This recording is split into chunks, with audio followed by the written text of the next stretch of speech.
Halo semuanya, selamat datang di channel Vivi Abil.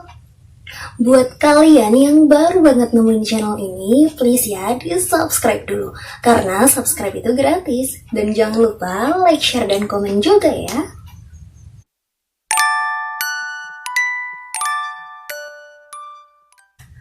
Oke, di video kali ini aku mau membahas nih tentang gimana sih kalau misalnya kalian ya mendaftar SNMPTN dan SPAN-PTKIN sekaligus gitu.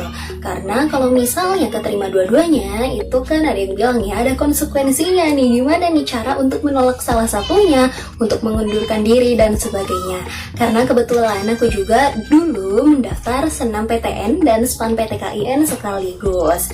Jadi yuk kita bahas. Nah, kalau kita mendaftar SNMPTN dan SPAN-PTKIN itu kan emang waktu pendaftaran juga pengumumannya itu berdekatan gitu ya. Paling ya beda berapa hari atau semingguan aja gitu. Dan keduanya itu jalur undangan, jalur rapot, yang mana kalau misalnya emang kita tidak mengambil, kalau kita keterima gitu ya, itu pastinya ada konsekuensinya gitu.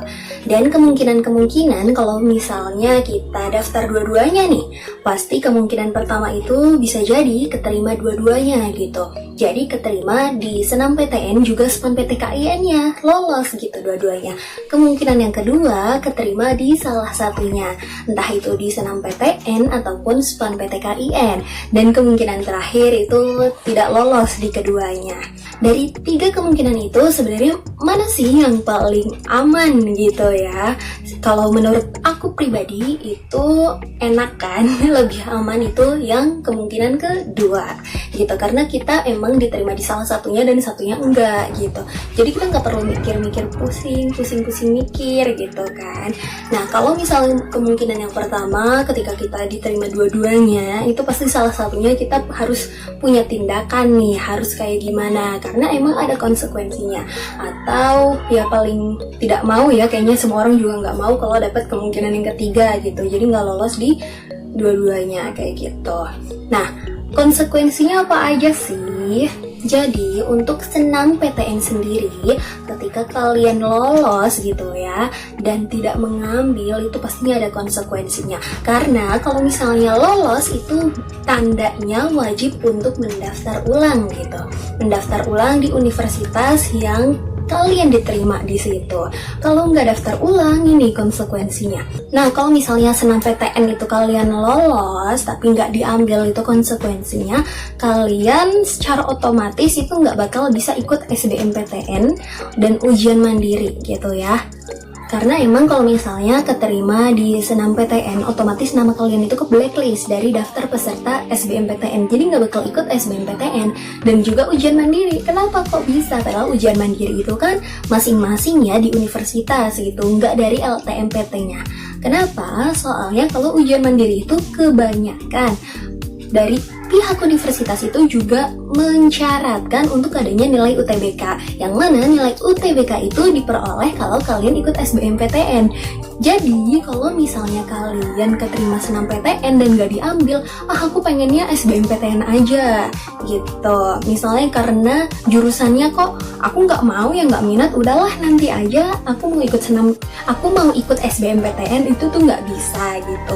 Jadi kalau kalian ikut SNMPTN itu harus pastiin gitu ya, jurusannya itu harus sesuai dengan minat kalian gitu. Jadi jangan asal-asalan, karena konsekuensinya kayak gitu. Niatnya pengen ganti SBM, nggak bisa.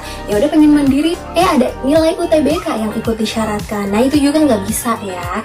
Terus juga untuk tahun ini ada wacana gitu ya, kalau misalnya kalian lulus SNMPTN itu juga selain otomatis nggak bisa ikut SBM dan ujian mandiri, juga nggak bisa ikut untuk jalur kedinasan ya, semacam STAN gitu, itu kalian gak bisa daftar gitu. Nah, itu untuk diri kalian sendiri gitu ya. Terus apa sih pengaruhnya untuk sekolah kalau misalnya salah satu siswanya ada yang menolak di SNMPTN gitu ya, menolak ya, bukan ditolak gitu. Jadi udah keterima malah nggak diambil, itu kan namanya menolak gitu ya. Nah, kalau misalnya menolak SNMPTN itu juga ada konsekuensinya ternyata ke sekolah, yaitu turunnya indeks sekolah gitu. Dan juga bisa jadi adik kelasmu di tahun selanjutnya itu bakalan susah untuk masuk di jurusan maupun PTN itu gitu. Jadi itu malah ibaratnya kita udah dikasih enak gitu ya, udah keterima gitu kan, kamu yang milih dan kamu diterima gitu, dan pilihan kamu itu tepat gitu ibaratnya, tapi malah kamu nggak jadi untuk ngambil pilihan itu. Nah itu malah merugikan orang lain gitu, dan nggak cuma 1-2 orang gitu, siapa tahu kan yang mau daftar di situ juga banyak gitu. Nah kayak gitu, itu untuk konsekuensi yang senam PTN. Nah, untuk SPAN PTKIN sendiri, kalau misalnya kalian menolak, kalian tidak jadi mengambil SPAN PTKIN, itu masih bisa ya untuk daftar UMPTKIN. Ya, kan selain SPAN PTKIN ada UMPTKIN ya. UMPTKIN ini kan yang berbasis tes gitu. Tapi jangan mentang-mentang masih bisa ikut, udahlah ya udah gak usah diambil, ikut yang UMPTKIN aja gitu. Tapi itu bakal berpengaruh banget sama sekolah, karena emang udah ada keterangannya ya, kalau misalnya kalian menolak SPAN PTKIN itu, sekolahnya, adik kelas kalian itu bakal dipersulit untuk masuk di jurusan maupun universitas itu gitu. Dan ini tuh nggak cuma sekedar wacanaan aja gitu, karena ini bener-bener terjadi gitu, emang beneran kayak gitu. Soalnya emang aku merasakan sendiri ya, aku tahu kalau misalnya emang ada kakak kelas yang nggak mengambil SPAN PTKIN itu, dan ketika pengumuman kelolosan SPAN PTKIN di tahunku itu memang jumlahnya jadi menurun drastis gitu. Padahal biasanya ibaratnya ya kayak ya udah, anak sekolahku emang kayaknya termasuk mudah gitu untuk lolos di universitas itu, tapi karena ada yang seperti itu ya yang menolak, nah itu berpengaruh banget gitu.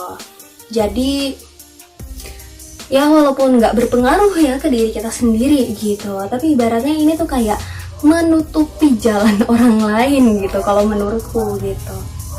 Dan kita pengennya yang pasti setelah kita lulus, kita itu inginnya dikenang gitu ya, atau didoakan jadi alumni yang baik-baik gitu. Jangan malah yang menyusahkan orang lain gitu setelah kelulusan kita. Jadi harus bisa menentukan dengan bijak nih, menentukan sikap dengan bijak apa yang harus dilakukan kalau misalnya kita diterima di kedua-duanya. Nah, jadi kalau saran aku ketika kalian diterima di kedua-duanya itu harus konsultasi sama pihak sekolah gitu. Harus apa ya Bu gitu, harus apa ya Pak, karena saya diterima di kedua-duanya. Kamu tentukan pilihan, kamu mau pilih yang mana gitu. Karena aku nggak yakin juga sih kalau misalnya mau ngambil di dua-duanya gitu, apalagi kotaknya beda gitu. Udah susah dari manage waktunya, dan kita juga masih di tahun pertama perkuliahan yang mana emang harus adaptasi gitu. Walaupun kuliah dan SMA nggak beda jauh ya, tetap belajar, tapi sistemnya tuh beda gitu, rasanya beda gitu ya. Dan juga itu sebelum kalian ikut senam PTN maupun SPAN PTKIN itu harus benar-benar menentukan gitu, kalian maunya di jurusan apa sih. Jangan sampai ikut-ikutan teman, karena masih banyak banget ya yang kayak gini, yang ibaratnya ikut-ikutan, aku nggak tahu mau jurusan apa, udahlah karena ini juga jalur yang ya udahlah gratis gitu, coba aja peruntungan gitu. Kalau misalnya keterima dan aku nggak minat, ya udah lepasin aja, nggak semudah itu. Ya please jangan lakuin kayak gitu, karena apa yang kita lakukan ya pasti setiap dari perbuatan kita itu bakal ada konsekuensinya di kemudian hari gitu ya. Alam pasti bekerja gitu kan. Oke, sedikit membahas tentang blacklist ya. Mungkin dari kalian masih banyak yang bertanya-tanya, kalau di blacklist tuh diapain? Blacklist tuh apa gitu. Nah, sesuai namanya, blacklist itu kan catatan hitam. Jadi, itu akan menjadi catatan tersendiri untuk kita sebagai pendaftar maupun untuk sekolah kita gitu. Nah, kalau misalnya di blacklist itu apaan sih? Itu sebenarnya macam-macam ya kemungkinannya. Bisa jadi indeks sekolahnya diturunkan gitu, karena emang salah satu penentu faktor kelulusan itu kan juga salah satunya dari indeks sekolah gitu. Kalau indeks sekolahnya agak turun gitu, kalah sama indeks sekolah lain, bisa jadi yang diterima itu ya pendaftar dari sekolah yang indeksnya masih bagus ini, sementara indeks sekolahnya kita itu malah diturunin gitu. Nah ini juga bakal berdampak sama adik kelas kalian gitu. Jadi adik kelas kalian itu bakal dipersulit, bakal sulit untuk masuk di PTN maupun PTKIN yang dituju di tahun selanjutnya gitu. Bahkan bisa jadi memang universitas itu tidak mau untuk menerima murid dari sekolah itu lagi. Atau juga bisa jadi ya kalau di blacklist itu sekolahnya yang pasti bakal kena teguran atau sanksi tersendiri gitu. Itu sesuai dari pihak universitasnya aja sih kayak gitu.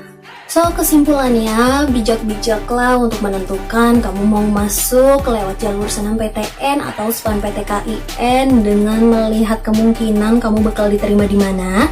Kenapa aku pribadi berani untuk ikut SNMPTN dan SNMPTKIN sekaligus, karena kalau misalnya yang SNMPTKIN itu aku optimis waktu itu, aku optimis aja gitu, aku bakal terima gitu, melihat faktor A, B, C, D. Kalian tahu kan faktor yang menentukan kelolosan kalian di SNMPTN maupun SNMPTKIN itu udah pernah aku bahas di video aku sebelumnya gitu ya. Nah, kalau yang SNMPTN itu aku memang kayak meraba-raba aja sih. Aku ingin mencoba untuk di jalur SNMPTN ini, di jurusan ini, dan di universitas ini gitu. Jadi aku ya 50-50 lah gitu. Dan kalau misal pun waktu itu aku nggak keterima dua-duanya gitu, mau SNMPTN, mau SNMPTKIN gitu, aku juga udah mempersiapkan diri aku buat ikut SBMPTN maupun UMPTKIN gitu. Meski belum maksimal, tapi aku udah nyicil-nyicil belajar kayak gitu. Oke, mungkin itu aja yang bisa aku sampaikan ke kalian tentang pendapat aku kalau misalnya kalian diterima di dua-duanya ya, di SNMPTN dan juga SNMPTKIN. Semoga bermanfaat. Jangan lupa ya di subscribe dulu, di like, di share, dan di komen ya. Kita diskusi di kolom komentar. Menurut kalian harus gimana sih?